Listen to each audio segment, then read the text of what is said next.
Recently, I've spoken to a lot of Christians who have found themselves in situations that are challenging, and they were so discouraged. They felt stuck. They felt like almost like this is so bad. God can't get me out of this. I don't know enough to get out of this. I feel like God has abandoned me. I feel like God has left me. I feel like God doesn't love me. The truth of the matter is that this is all false, and I'm going to show you how this is such a trick of Satan and how you can overcome this so you can become the kind of person who constantly wins. And even as you are going through challenging times on your way to the win, you can go through it with confidence, knowing that at the end of the day, this will work out for me. I get this out of a story, one of my favorite stories in the Bible, which is the story of David and Goliath. If you have not read it, you absolutely want to read it. It's 1 Samuel chapter 17. And in this story, I'm going to give you a bit of a background because I'm going to go to the end of the story, okay? Well, the middle of the story.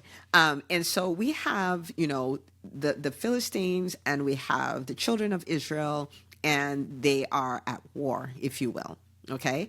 And here comes one man, okay? His name is Goliath. He's a giant.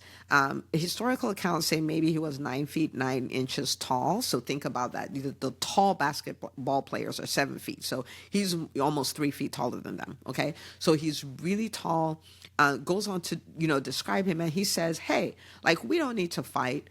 I'm a champion from the Philistine nation. You bring one man to come fight me. And if I win, you guys will become our slaves. If that person wins, that person will become our slaves. And he would come out there, he'd do that. And he's like, I defy the armies of the living God, like really bringing reproach on the name of God. And every day he would come out and he would taunt them that way. They would all run away, the entire Israelite army and the king, they would all run away, scared, terrified. Okay. Now here comes a guy, okay? And that guy is really stretching it, okay? The thought is that he was a teenager at the time. So here comes this teenager called David. And he comes because his father sends him to come to the army and bring food to the captain and to his brothers. So he came to deliver food. He was not part of the army. He was not fighting this war, okay? So he comes to deliver food. And he hears Goliath come out and say the same thing that he said and sees all the people running away. And he's like, who is this pagan Philistine that he should defy the armies of the living God? Who is this guy, right? So he's like, who is this guy? Then he starts asking, what will be done for the person who takes care of this and rids Israel of this shame? And it's like, he's going to get married to the king's daughter. He'll be exempt. Him and his family will be exempt from taxes. And he's like, what? Right? Okay, I'm making up the what. He didn't say what, but anyway. So he kept saying this stuff until the king hears about it and they take him to the king. Okay, so this is kind of where we're going to catch the story. So I want you to understand this, like the whole army's run away. The king is running away.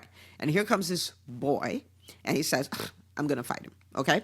All right. So 1 Samuel chapter 17 from verse 32. It says, don't worry about this Philistine. I want you to understand, this guy's been coming out, day after day after day, and they're running away. And he says, don't worry about this Philistine. David told Saul, I'll go fight him. Now, I love the New Living Translation because this is what it says in the next verse. It says, don't be ridiculous. Okay? Don't be ridiculous, Saul replied. There's no way you can fight this Philistine and possibly win. You're only a boy, and he's been a man of war since his youth. There was nothing working for David. Well, I mean, he had God on his side, but in the natural, there's nothing working for him. He was young and, and a boy. And this guy was a veteran. He's a veteran. He's been fighting since he was young, right? Now, David said something here, because you might be here and you're dealing with your proverbial Goliath. You are dealing with a problem you've never had to face before. It's bigger than anything you've needed to deal with before. It is scary. You probably are not qualified to solve this problem. Maybe you don't have the know-how. Maybe you don't have whatever. This is not looking good. So maybe this is you. I want you to hear the way out. Okay. But David persisted, verse 34. And this is what he said. Please pay attention. I have been taking care of my father's sheep and goats, he said. When a lion or a bear comes to steal a lamb from the flock, I go after it with a club and rescue the lamb from its mouth. If the animal turns on me, I catch it by the jaw and club it to death. I have done this to both lions and bears, and I'll do it to this pagan Philistine too. For he has defied the armies of the living God. Now pay attention to this statement. The Lord who rescued me from the claws of the lion and the bear will rescue me from this Philistine. The God who delivered me from the lion and the bear will rescue me from this pagan Philistine. Now, there are a number of things to note here. I have come in contact with a lot of people, and they would tell me, oh, look what God did in my life. Like, I have been believing God, to be a director in my company, and this is something that I was thinking would happen in 5 years. Dr. Una, I am the director now. And I'm like, that is so amazing. When are you going to share your testimony? Oh, God has done this, but I'm waiting on him to do these other, and they list these 4 or 5 things, and then I'll come tell. And I'm like, what a tragedy. What a tragedy that you would think like that. In your mind, what God has done is small. And as long as we think that, we set ourselves up for future failures. Because what did David do? We're talking about killing Goliath. You're talking about a lion. Okay? I mean, like, Goliath is bigger than the lion. Goliath is a bigger problem than the lion. Okay? So yes, God has delivered you from the lion. What does that have to do with this? This is what it has to do with that. If you will not take inventory, and you will not take note of the great breakthroughs that God has created in your life before now, it will be hard for you to realize that God can pull you out of what is in front of you. If you don't stop to take inventory, what did David do? He told his inventory. He said, I've killed the lion, I've killed the bear, and it's plural, right? I have done this to lions, plural. I've done this to bears, plural, right? He took inventory. Not taking inventory is one of the most dangerous habits we have as Christians, because then this is what our natural bent is. Okay? Our natural bent is to see what is not working. And so every day we are so clear on what is not working. We are so clear on something we want that hasn't happened yet. We are so clear on the challenges that we have, but we have no idea what God has done, because your natural mind is not going to offer you to say, hey, look at the amazing things God did. And so what happens is we can be in the middle of a miracle. We don't know it. We can be in the middle of a great move of God in our lives. We're completely unaware. So when a challenge shows, when our Goliath shows up, we have nothing to pull on. Not because God didn't do it, because we didn't acknowledge it. We didn't stop to see it. We're completely oblivious to it. Completely oblivious. How many times have we stopped to take inventory? How many times have we stopped to take inventory? I was recently talking to a new friend of mine, and she told me about a number of challenges she was facing in her life, and she really felt stuck, and she really felt so discouraged. And I know that Satan had been playing tricks on her, because that's what he does. He kept showing her all the things that weren't working, mistakes that have been made in the past, all the time she's lost, all the money she's lost, and all of those kind of things. And I knew, I had just met her, but I knew that the greatness of God, the goodness of God in her life was so much more than that. I knew. And so I told her, I said, listen, I have homework for you. Will you do it? She's like, yeah. I said, great. I said, I want you, to pull out the note app on your phone, and I want you to write 50 breakthroughs that God has given you in the last few years. She's like, 50? I'm like, yes, 50. And I'm so proud of her, because she took the time and she wrote those 50 things. And now she has something to pull on and say, wait a minute, if God could do this, then surely he can take care of that. That's what doing that does to you. It is a habit that we must build. Okay, so I lead a prayer meeting every morning. It's called Arise and Shine. And I invite you to come join us. We'll have the link in the descriptions. And on that prayer call, one of the things we do almost every morning is I say, well, one of the declarations we make is today's my best day yet. Okay, so that is based off of Proverbs 4:18 that says the path of the just shines brighter and brighter. So it shines brighter and brighter. We don't have brighter and dimmer. We don't have better yesterdays. We go brighter and brighter. Okay, so today's my best day yet. And we say yet because tomorrow is going to be my best day yet, right? Like, so we say that every day. And so I would say, well, you said yesterday that yesterday was your best day yet. And I know that God showed up. And I know that God did things. And I want you to pull out your journals. I want you to write 3 things that you are so grateful God did. And in the beginning, when I would do that, and I'm like, when you're done, type 3 in the chat. And when I would do that, very few people type it because most people don't do that. Most people do not see God moving. And it's not because anything is wrong with them. It's because the mind will not offer it up to you. You're going to have to look. You're going to have to actively take inventory. The human mind, undisciplined. You may have heard me say it on this channel before, but the undisciplined mind is an idiot. It is an idiot, like it's a complete fool. I'll give you an example. There was a day we did this practice, right? Like write 3 things, and I wrote 3 things because I don't come on the prayer call to lead people in prayer. I come to pray. I'm just sharing my prayer life and what I'm doing. So I'm doing what I'm telling the people to do. So I'm writing my 3 things.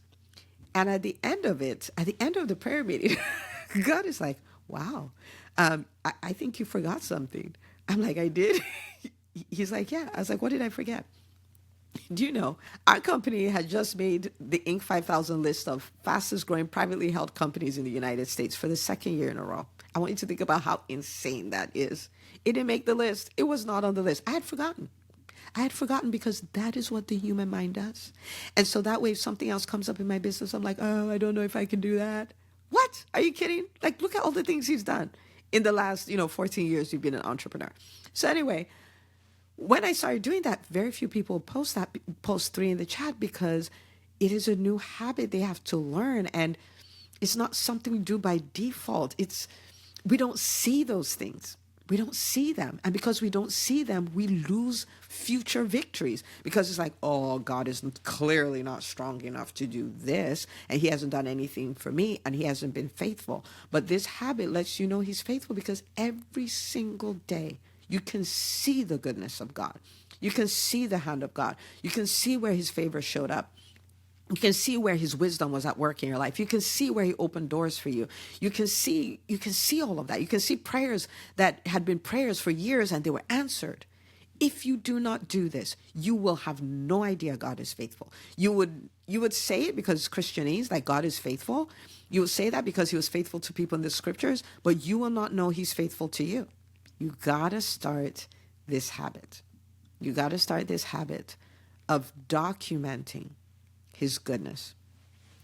There was a day that, God told me, he said, you need to start living in awe of the life you're living.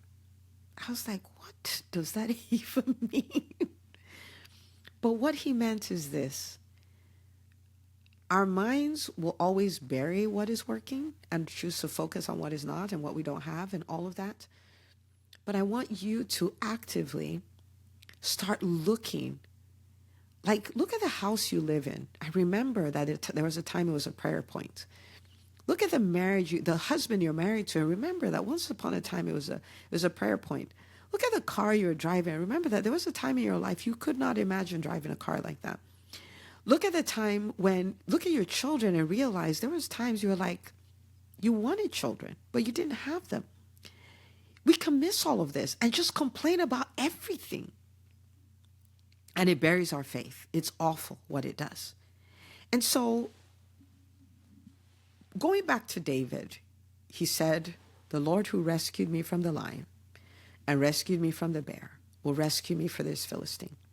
What if you had this habit of documenting 3 breakthroughs God has brought into your life every single day? They're there. You just have to look for them. You have to pay attention. What if you started documenting this every single day?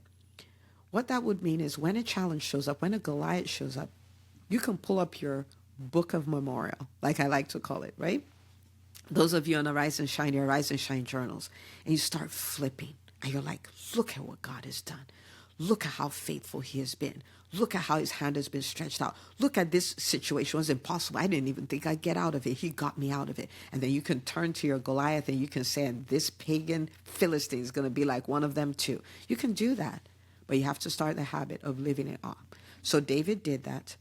Even though it was not the same breakthrough, but the God who did this can do that though. The God who helped here can help there too. The God that provided wisdom there can provide wisdom here too. The God that provided favor there can provide favor here too. The God who gave me a divine intervention here, he can give me a divine intervention there. He did not die. He's not less powerful. He's the Almighty. He will show up.